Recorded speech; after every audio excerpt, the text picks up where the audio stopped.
It was Black Friday for WWE talent releases this week, some by their own request, others not so much, but none of whom were wished well in their future endeavors.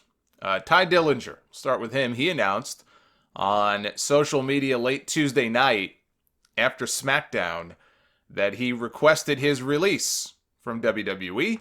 He was very complimentary towards them. He said he felt the decision is what was best for him and for the company. He said he wants to continue to grow as a performer. He thanked all the coaches, the producers, the ring crew, all the way up to the very top. On Friday, WWE made it official. They granted his wish, and they gave him his release. I think it was actually, whether he intended this or not, I think it was a very shrewd move on his part because it put the ball very publicly, squarely in WWE's court when he made public the fact that he requested his release. He didn't announce that he was released. He just said, I want everybody to know that I have gone to WWE and I have requested that they release me. And now let me say all of these wonderful things about them and butter them up so they'll give me what I want. And in the end, he got it. Because look, if WWE didn't give him his release, they would come off looking like jerks, which I guess hasn't stopped them before. But I thought that was a very shrewd move on his part.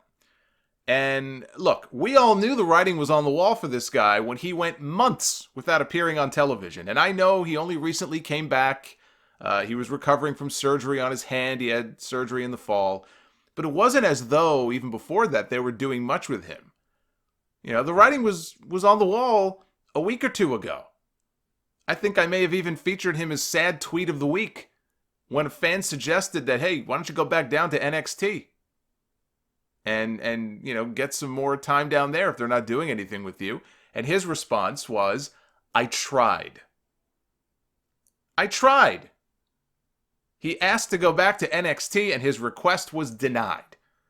That should have been a telltale sign right there.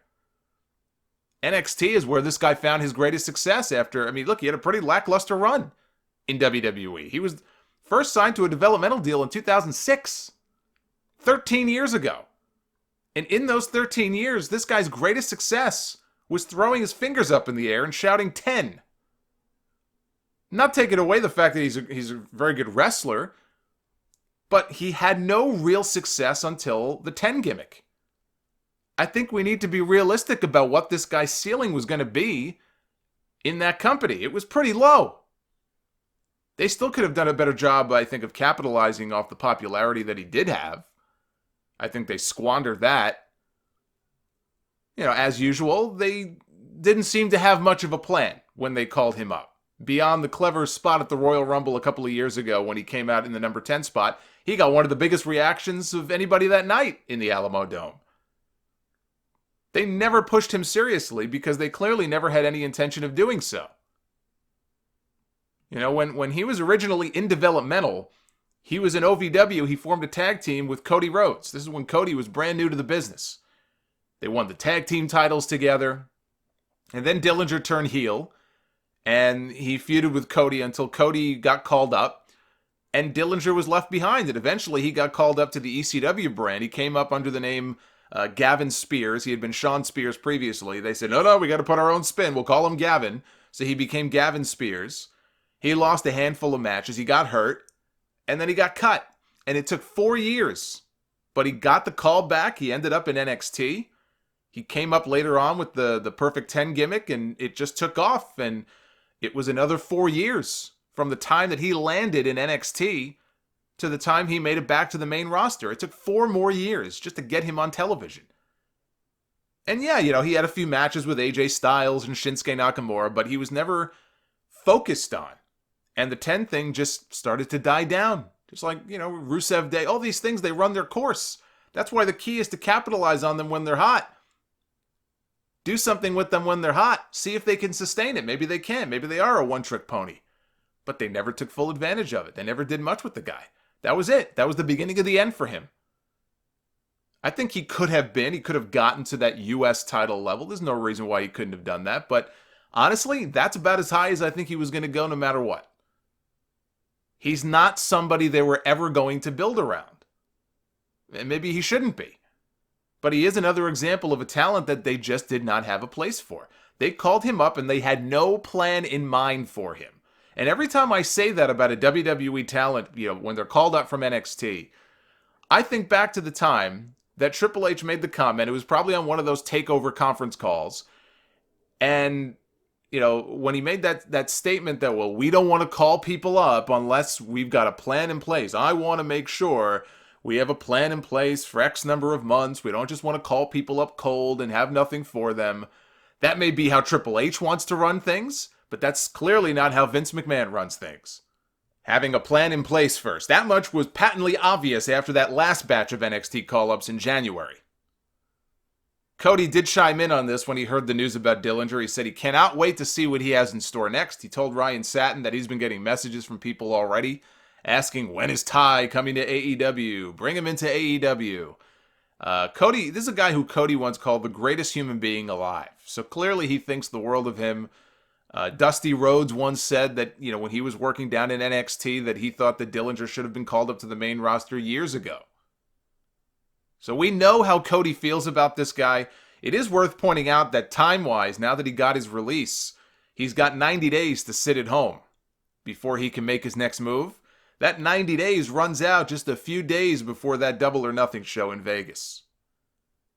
And they've already announced for that show they're going to have another one of those over-budget or over-the-budget battle royals like they did at All In, which I actually thought was a lot of fun. That'd be a good place to debut him as a surprise if they wanted to bring him into the company. If he does go there. I think in an AEW or something, a guy like Dillinger, I think, could be a great utility guy for them to have. They do need to be careful, though, about one thing. They have to be careful, I think, not to come off like TNA did for a while, as being the place where all of the WWE mid-card guys and all of the WWE cast-offs go to play. AEW becomes their new sandbox, and all these low to mid-card guys can just, get cut or ask for their release, and they'll kind of run off to All Elite Wrestling. They have to be careful because, you kind of start to build a perception after a while that you're just sort of picking up the scraps. But I think he would be a good utility guy for them to have. Not somebody who can move the needle, but not everybody can play that part. I never saw him at that level. But there was no reason to hold the man hostage if he was unhappy. Let him go feel fulfilled somewhere else instead of just collecting a paycheck. Hideo Itami. He finally got his release this week. He had asked for it weeks ago. He had already said his goodbyes to everybody. WWE even posted video, I think, on their YouTube channel of him going around and hugging people and saying goodbye, so we knew this was coming. He was very well liked, but he got bit by the injury bug. Kind of like Dillinger did in a way. Although that wrist, that hand injury is the only one I know of, but Itami had a couple of different injury situations going on, and really he was never the same after that. There was clearly no upward mobility for him on the roster. Now he can return, as he said he will, on Twitter. He's going to go back to his old Kenta name. Kenta is back. My guess is he'll go back home to Japan.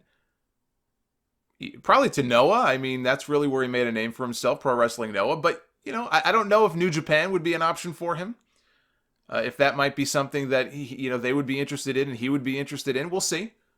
We'll see. But I don't think that his career is over. I think he could still have a lot of success.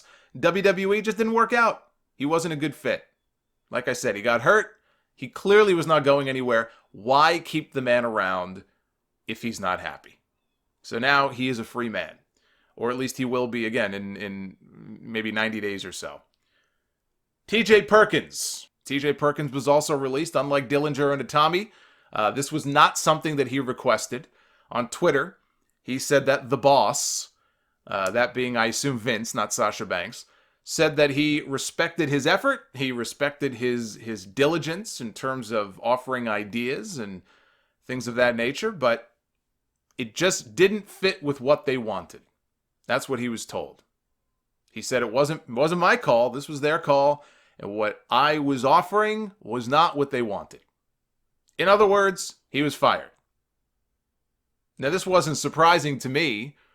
After that tweet storm he went on or during Raw last Monday, he accused someone behind the scenes. I don't know if he was accusing a writer. I don't know if he was accusing a talent. I assume a writer, but he accused somebody behind the scenes of, literally in his words, stealing an idea that I wrote.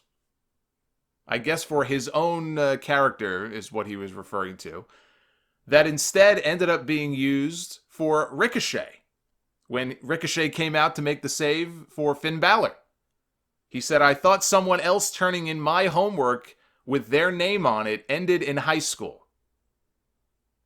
That's what he said in one of his many tweets.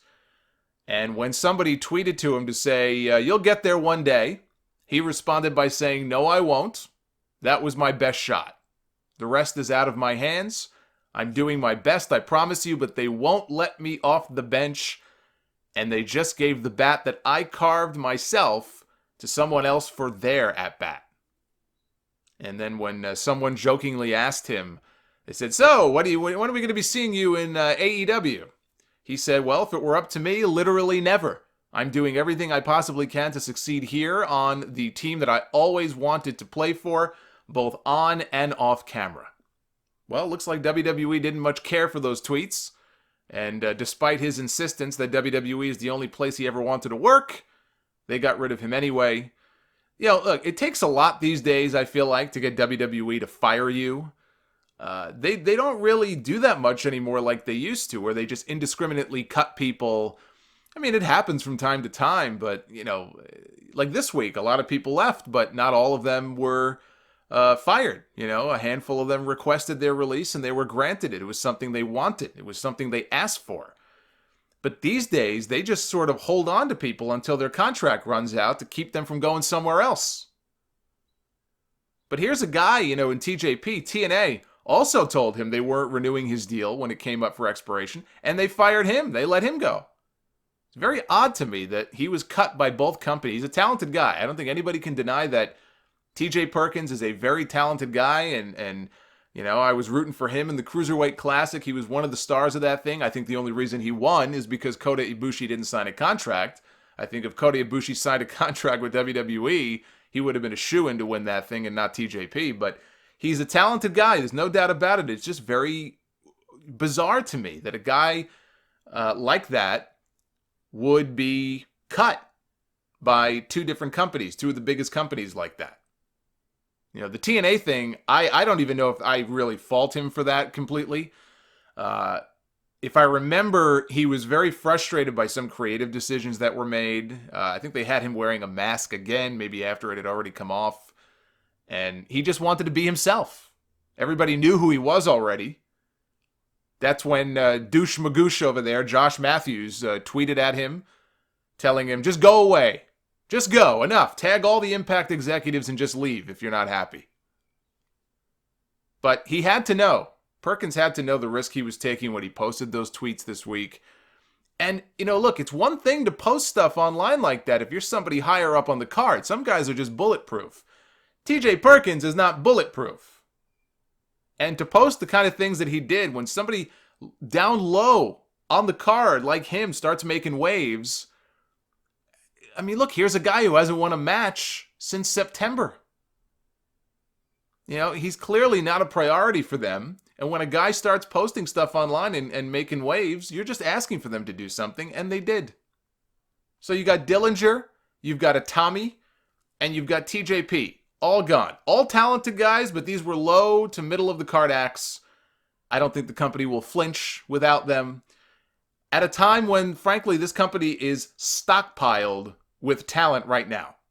They have too much talent. So much so they don't know what to do with much of it. They could stand, in my opinion, they could stand to cut more people. They could cut another 5 to 10 people. I'm not going to name names and single anybody out because I'm not advocating for people to lose their jobs. But, you know, when I look at this from like a company perspective, they have way more talent than they can use right now. With more coming in. Not even 2 weeks ago, they announced their latest class of recruits to the Performance Center. ACH is in there. Trevor Lee was in there. Rachel Ellering was in there. And don't forget that Kushida is likely on his way in as well. They might be saving him as a surprise, which is why he wasn't photographed with the rest of the group.